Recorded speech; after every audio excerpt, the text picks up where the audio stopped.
అందరికీ నమస్తే అండి. సో రాష్ట్ర వ్యాప్తంగా స్థానిక సంస్థల ఎన్నికలకు ఇంటర్నల్గా ప్రభుత్వం రెడీ అవుతోంది. అండ్ ఆ పార్టీలు కూడా రెడీ అవుతున్నాయి. పార్టీ క్యాడర్ కూడా సంకేతాలు ఇచ్చేశారు. సో ఎప్పుడు అనేది అధికారికంగా షెడ్యూల్ అయితే ఇంకా రిలీజ్ అవ్వలేదు, కానీ అక్టోబర్ నెలలో ఉండొచ్చు. పట్టణ స్థానిక సంస్థలు మొదట నిర్వహించి ఆ తర్వాత గ్రామ పంచాయతీలు అండ్ ఈ పరిషత్ ఎన్నికలు కూడా ఒక 2 నెలల వ్యవధిలో అక్టోబర్, నవంబర్, డిసెంబర్ నాటికల్లా కంప్లీట్గా పూర్తి చేయాలి మొత్తం స్థానిక ఎన్నికలన్నీ అనేది ప్రభుత్వ ఆలోచన. దానికి తగ్గట్టు ఎన్నికల సంఘం కూడా కసరత్తు చేస్తుంది, రెడీ అవుతున్నారు. అయితే దీనిలో మరి పొత్తు లెక్కలేంటి, సీట్ల షేరింగ్ ఎలా ఉంటుంది, అండ్ ఈ కూటమి పార్టీల మధ్య ఎటువంటి అవగాహన ఉంది, ఎటువంటి చర్చలు జరుగుతున్నాయి, ఎందుకంటే ఎమ్మెల్యేలు ఎంత పవర్ఫుల్గా ఉంటారో, వాళ్ళకి చట్టబద్ధంగా ఎటువంటి విధులు ఉన్నాయో, జిల్లా పరిషత్ చైర్మన్లకు కూడా మంచి విలువ ఉంటుంది. సో రాజ్యాంగబద్ధంగా వాళ్ళకున్న పవర్స్ కూడా వాళ్ళకు ఉంటుంది అనమాట. సో ఇప్పుడు జిల్లా పరిషత్ రివ్యూ మీటింగ్ జరిగినప్పుడు జడ్పీ చైర్మన్లే బాస్, వాళ్ళే లీడ్ చేస్తారు. ఎమ్మెల్యేలు కూడా కిందే కూర్చుంటారు. యాక్చువల్లీ ఆ జిల్లా మంత్రులు అండ్ కలెక్టర్ గారు అండ్ జిల్లా పరిషత్ సీఈఓ అండ్ జిల్లా పరిషత్ చైర్మన్ మాత్రమే పైన ఉంటారు. సో ఇట్లా వాళ్ళకి సెపరేట్ హక్కులు, విధులు ఉంటాయి. అది ఈక్వల్ టు ఎమ్మెల్యే క్యాడర్, ఒక రకంగా అంతకన్నా ఎక్కువ మంచి క్యాడర్గానే చూస్తారు. జిల్లా మొత్తం ప్రోటోకాల్ కూడా ఉంటుందన్నమాట. సో ఇట్లా దాంతోపాటు జడ్పీటీసీ స్థానాలు అంటే ఆ మండల పరిధిలో కొంత ప్రోటోకాల్ ఉంటుంది. ఎంపీపీలు ఉంటాయి అండ్ ఎంపీటీసీ స్థానాలు ఉంటాయి. అండ్ నగరపాలక సంస్థల్లో అయితే మేయర్లు ఉంటారు. అండ్ మున్సిపాలిటీల్లోనేమో మున్సిపల్ చైర్మన్లు ఉంటారు. ఇలా కొన్ని విలువైన పదవులు ఉన్నాయి. మన రాష్ట్రంలో మొత్తం చూసుకుంటే గ్రామ పంచాయతీలు 13,326 ఉన్నాయి పంచాయతీలు. ఈ 13,326 పంచాయతీలలో కూడా సర్పంచులు వస్తారు. సో అది పంచాయతీ ఎన్నికలు. అవి కాకుండా పరిషత్ ఎన్నికలు, స్థానిక సంస్థల ఎన్నికలు చూసుకుంటే 688 మండలాలు ఉన్నాయి. ఈ 688 మండలాలకు ఎంపీటీసీ స్థానాలు 8,041 ఉన్నాయి. అంటే 688 మంది ఎంపీపీలు అవుతారు. మొత్తం మీద 8,041 మంది ఎంపీటీసీలుగా గెలిచే అవకాశం ఉంది. అలాగే 679 జడ్పీటీసీ స్థానాలు ఉన్నాయి.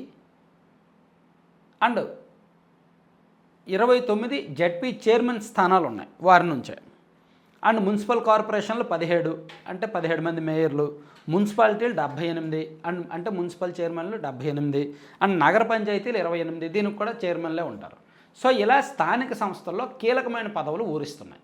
సో దీని మధ్య ఆల్రెడీ ప్రాథమికంగా జనసేన అండ్ బీజేపీ కలిపి 40% సీట్లు అడుగుతున్నారు. జనసేన అండ్ బీజేపీ కలిపి 40%, టీడీపీ 60% పదవులు పంచుకోవాలి అనేది జనసేన పార్టీ నుంచి వచ్చిన ప్రపోజల్.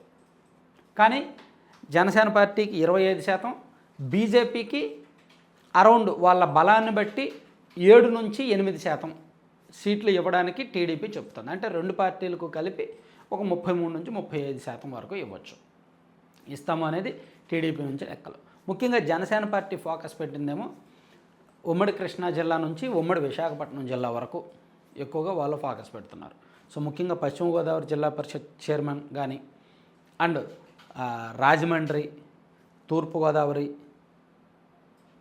అండ్ అక్కడ అనకాపల్లి జిల్లా కావచ్చు, అండ్ ఇటు మొత్తం కృష్ణా జిల్లాలో మచిలీపట్నం జిల్లా పరిషత్ చైర్మన్ కావచ్చు. ఇట్లా వాళ్ళు మొత్తం మీద 29 జిల్లా పరిషత్తులో వాళ్ళొక 6 లేదా 7 జిల్లా పరిషత్ చైర్మన్ సీట్లు ఆశిస్తున్నారు. అలాగే మొత్తం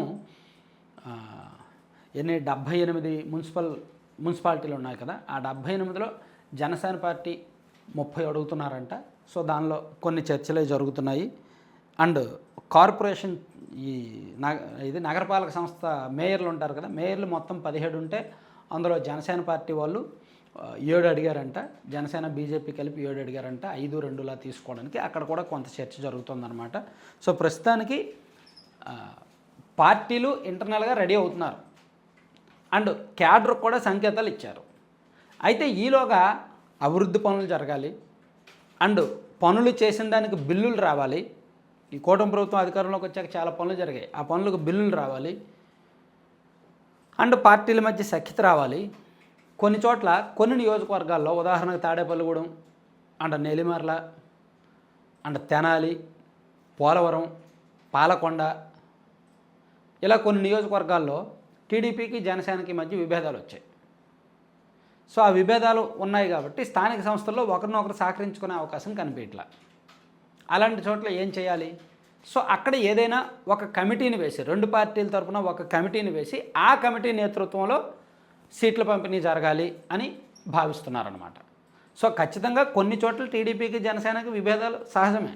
సో అటువంటి చోట పార్టీలు 2 పార్టీల నుంచి ఒక కమిటీ వేసి వాళ్ళ ద్వారానే జరిపించాలని ఆలోచన. ఇలా మొత్తానికి ఒక క్లారిటీ అయితే ఉంది.